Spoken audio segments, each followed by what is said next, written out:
Hi, Jenny here. So I really want to film my videos here, but since I have a window right there, the lighting is a bit off and I don't have my ring light right now, but please hold while we figure out the lighting situation here. Okay, so as you can tell by the title, this is my first unhaul video. I've unhauled books or given books away frequently as I realized that I have not read them. But this time thought I would film it and thought I would talk about the reasons why I want to give them away. This isn't all of the books that I'm giving away, just a few of them, and for some I have more deep explanation why, and some is just that I never got around to it. Okay, so let's begin. By the way, I rearranged my bookshelf, so if you want a bookshelf tour video, let me know. The first book I'm gonna unhaul is Everything by Nicola Yoon. It was a nice book. I liked it. I read it in like a day. It's very easy to read. It had all these kind of social media inserts, but that's it really. I liked it. It was nice, but I don't have the need to have it as my own copy. The next one is The Secret Life of Marilyn Monroe by J. Randy Taraborelli. I never got around to this, and I just figured that if I want to learn more about Marilyn Monroe, I'll just watch a documentary. I don't kind of need this book in my collection. All That She Can See by Carrie Hope Fletcher. I remember reading this and I didn't really like it. I wanted to support Carrie because I think she's a lovely person, but this book just didn't hit that way. I guess it felt like the main character, she's a baker and then she has some magical powers. It felt very much like, okay, let's spin the wheel. She does this and she has this, but oh, hard about it. Like, it didn't feel natural to me. But that doesn't mean Carrie isn't a good writer. I personally didn't enjoy this book. Next up we have Room or The Room by Emma Donoghue, so Huone in Finnish. I remember I started to read this once and it just felt too intense, too claustrophobic to read at the time, and I then never picked it up again, and I figured that okay, it's time to let go. I've given this enough time and I still haven't gotten around it. I've heard great reviews about it, but it just wasn't for me. So this one is out. Girl Up by Laura Bates. I bought this from London, and I remember when I read it, I thought I was very amazed by it, and I felt like it hit very close home.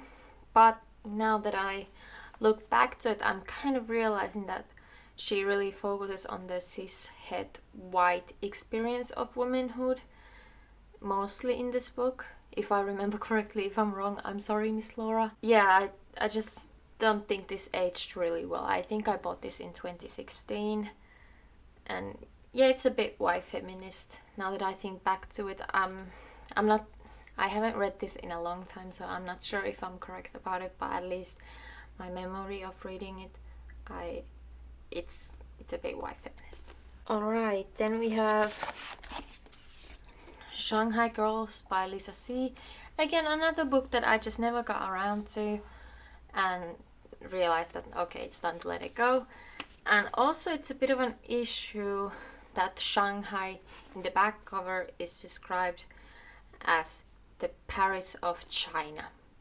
And I just don't think Asian cities need to be compared to an European city to be remarkable and amazing. So yeah, this one's out too. And now for the one that I'm most excited to get rid of. The Miniaturist by Jessie Burton.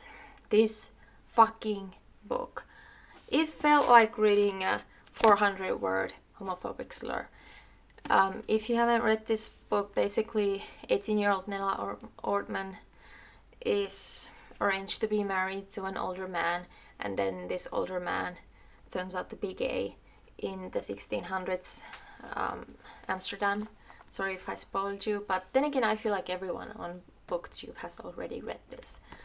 But basically, there's a fine line between historical accuracy and then using trauma of a marginalized community for entertainment reasons. There's a fine line, and I feel like this one crossed it. So reading this as a bisexual person and constantly reading how wrong being gay is and how awful and disgusting and the husband should die for it and he eventually dies for being gay, I understand if Jessie Burton wanted to hit the historical accuracy part, but I just felt like for me personally it was way too much. Like, it was the character of the husband, Johannes.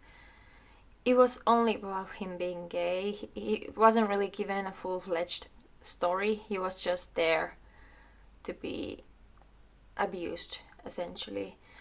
I finished this book. I didn't want to finish it at first, but I do think the writing was very intriguing. I was invested in some of the side characters.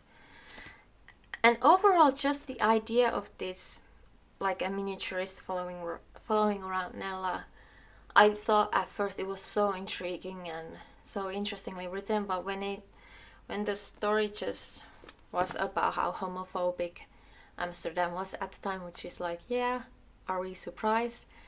It wasn't that good of a read, and I was gonna name it one of the worst reads of last year, but then Lola and the Boy Next Door took the prize.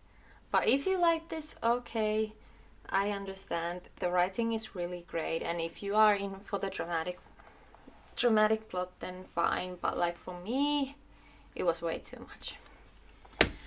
So those are the few books I'm getting rid of. Let me know your opinion on these books. Let me know about if you want the bookshelf tour video. Follow me on social media. I post about books on my Instagram account, jenskosmos. I also have a Twitter, jenskosmos, and Storygraph, jenskosmos, and I post poetry on Poetry of JK on Instagram. Thank you so much for watching, and I hope I see you in the next one. Bye!